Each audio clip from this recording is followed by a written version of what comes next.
the nature of your emergency?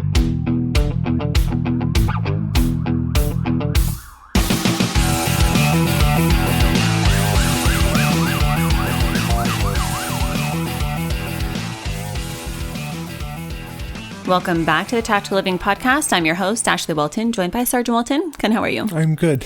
You know, I've had the opportunity to interview a lot of people who have transitioned out of the military. And one of the biggest things that they've discussed with me is the difficulty in that transition because of the militant lifestyle that has been drilled into them with intensity. And it got me thinking about how for a lot of first responders, you very much have this similar militant lifestyle in the sense that you run on regulation and order and structure. And when it comes to some first responders in their personal life, when things change, and I think you're guilty of this, and so am I, it's very difficult to be able to manage that kind of change.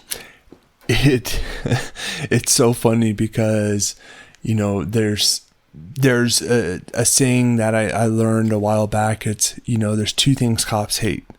They hate change and they hate the situation that they're in. And it kind of goes hand in hand because of, you know, you start developing this structure over time and this is your routine. This is your structure. This is what you know. And it gets tricky because it's like when you're a kid, you start your first day of school. Say you're going from first grade to second grade. I just skipped a grade for some reason. I don't know why, but because you're me. Yeah, I know. But it's like there's kind of a underlying excitement, but then there's also the worries like, well, are my partners going to like me? Do I know everybody I'm working with? Who am I going to be working hand in hand with? And we start seeing that worry that comes up because of the change that's being associated to it. And say that year before you loved the shift you were on and it's not going to be the same. I think we start having a comparison and using that comparison of, well, if it's not as good as this, it's going to be bad. Yeah. And so I never hear anybody talk about this, but I think that whether it's the end of a shift or the start of a vacation or a promotion or the final day before retirement, transitions are where a lot of first responders struggle the most. And the psychological concept here is actually called transition dysregulation. And it happens when the nervous system struggles to be able to shift between states and then moving from high alert to rest or from structure to freedom or from an active career to retirement. And a lot of first responders whose nervous systems are conditioned for that consistency and that readiness, I think that transitions disrupt that internal rhythm that the body depends on in order to feel safe and stable. Yeah, and I also think so, like looking from the military mindset, and this is why you see a lot of first responders, whether it's fire, AMR, police, any of them, you see a lot of the people coming from the military going into the first responder realm because of the structure, because of you can generate a structured routine on a regular basis and not just going out to where you wake up in the morning and go, okay, what am I supposed to be doing today? And I think, you know, I had one of my guys who was in the military for 8 years, and he said, you know, the hardest thing when he got out of the military is he would wake up at the same time every day that it was ingrained in him from the previous 8 years of his life.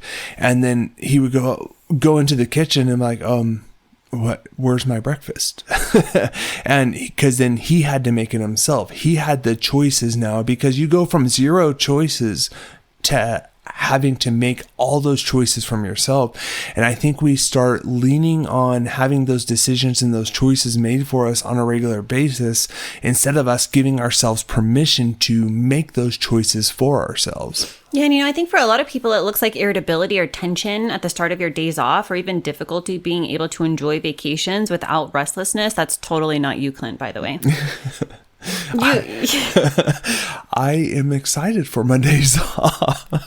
And vacations. And especially you dip vacation. Out. I love that about you. Oh, yeah. No, those are my, and I'm still, I have 9 years and little over a month and a half left. And I'm just thinking about, you're planning us a trip to Belize, and I just think about all the times we've ever, especially left the country. I'm always not out of sorts, but very particular about everything, like making sure everything's fine. You're so chill. You're so ready. You literally take your phone, you put it in the safe. You even do that when we go to Vegas. I know. If I didn't have to carry my phone at all anymore, like, bring back payphones. I'll call people if I need to. It's good to have that separation, and that's one thing. And I think we're so fortunate to grow up in the environment and the era that we did, because we know what it's like to have both sides of it. Yeah, and it's not like that for everybody, because I see a lot of people who have anxiety or identity confusion around their retirement or emotional withdrawal when they come home after a shift. Some people struggle to basically mentally be able to leave work even when they've physically left work. And that's where I think if we start strategizing early on with, hey, I'm going to be gone for the next 2 weeks. I have a lot of responsibilities that I can do, is if you start setting yourself up to plan for those, and you're not going to be able to plan for every variable or anything like that on a regular basis, but you're able to go through the minutia of what you do day in and day out and be able to set forth that plan to where you being gone outside of that is not going to be so detrimental, because ultimately, and this is what I tell my guys all the time, is we are just a number. We are just a number when it comes into us going out and protecting and serving, because ultimately, if we were to be gone tomorrow, they're going to still be continuing to move forward in the city. I think that there are some signs that transitions are harder than they should be. And I think the first is that you cannot decompress after a shift, no matter how hard you try, or the job follows you home without an invitation. I see a lot of people making excuses for this. I can't miss a work call because X, Y, Z. Well, is that true, or is that what you told yourself? And vacations sometimes feel a lot more stressful than they do restful, or freedom feels unfamiliar instead of refreshing. Maybe you feel lost during career changes or promotions. That happens a lot. And even positive growth can sometimes feel like it's destabilizing. When we start breaking out of our normal routines on stuff, it does get uncomfortable, and that's where we should be leaning more into that uncomfortability.